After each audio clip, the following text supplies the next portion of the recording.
All right, guys, so now we're moving on to our pummeling drill.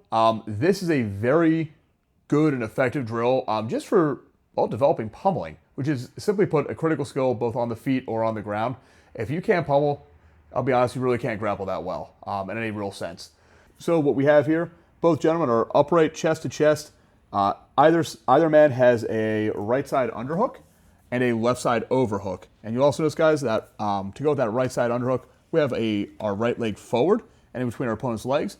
What they're going to do is they're going to take their overhook side, they're going to make a little knife hand, they're going to fight that between their chests and both punch in for an underhook while at the same time switching their feet. They're then going to repeat that process on the other side, punching that in and so forth and so forth.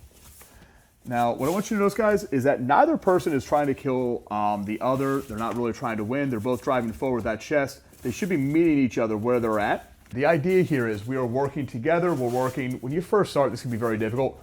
We're trying to maintain just a nice smooth rhythm, all right, and get comfortable that we are fighting for underhooks at the same time our opponent is, because if you can't defend your opponent getting the underhook, if you get your own underhook, it really does serve to neutralize that at least somewhat. And again, we're not trying to win.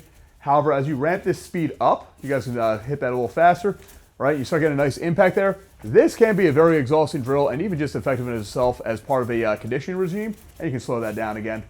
But again, to start, we don't need to do this fast. We don't need to do this crazy.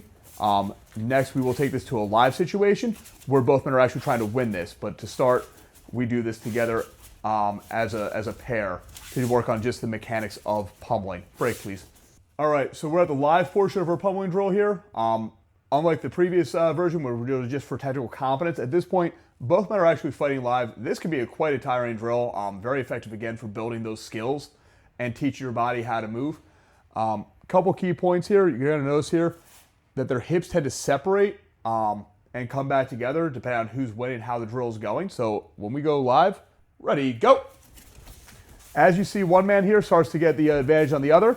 The defender, in this case, Marty's going to get his hips back. As Marty starts to come back into play, right, he's going to want to work those hips in closer.